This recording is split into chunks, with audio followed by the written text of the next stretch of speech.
Hello, I'm here with the ghost of Emmett Till, who's haunted me for a while now.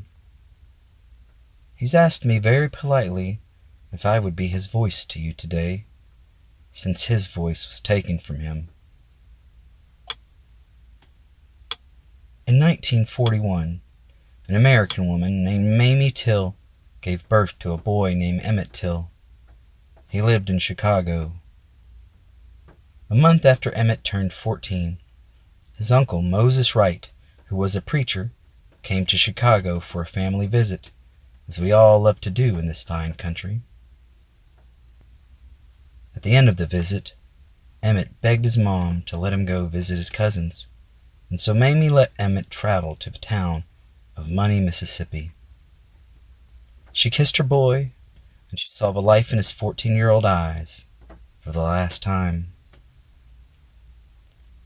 He made it to Money, Mississippi on Sunday, August 21st. That Wednesday, the 24th, he and his cousins skipped church where his Uncle Moses was preaching. And they met up with some local kids at Bryant's Grocery and Meat Market.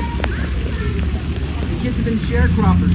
They've been picking cotton all day long in 1955. The market's owned by a white couple, 24-year-old husband and a 21-year-old wife. The wife was alone at the store that day because the husband was away. He was hauling shrimp to Texas. The facts are murky, but if you dig into it, you'll find reports that Emmett had a photograph of an integrated classroom. He was bragging to the other kids that the white kids in the picture were his friends, and that one of the white girls was his girlfriend. So of course the other boys dared him to go talk to the 21-year-old white lady in the store who was running it. 4 days later, 3 a.m. on a Sunday morning, her husband and his brother, the lady at the market, showed up to Moses Wright's home, and they snatched that little boy out of his uncle's house.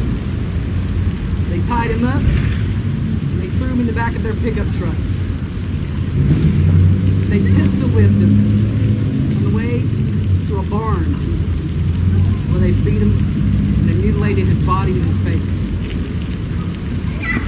They threw him back in the pickup truck, and they drove to a cotton gin, where they stole a 70-pound metal fan. They threw that in the back of the pickup truck with Emmett, and they drove to the Tallahatchie River. They stripped his clothes off, and they used barbed wire to tie his neck to that 70-pound fan.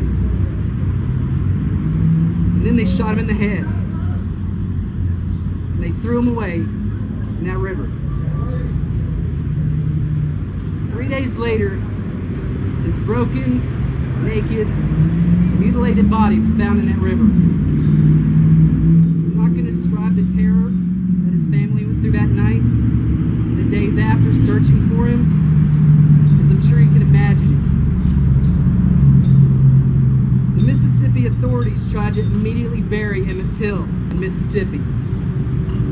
They had his body clothed, they packed it in lime, and they placed him in a pine coffin.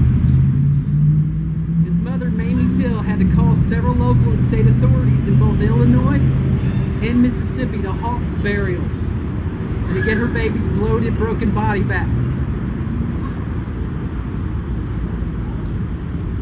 At the funeral home in Chicago, you could smell Emmett Till's body from 2 blocks away. Mamie called for her son to have an open casket so the public could see what they'd done to her baby's face.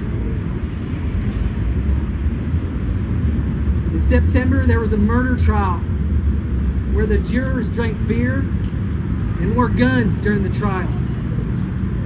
The defense was that they couldn't prove the body was Emmett Till's because it couldn't be identified.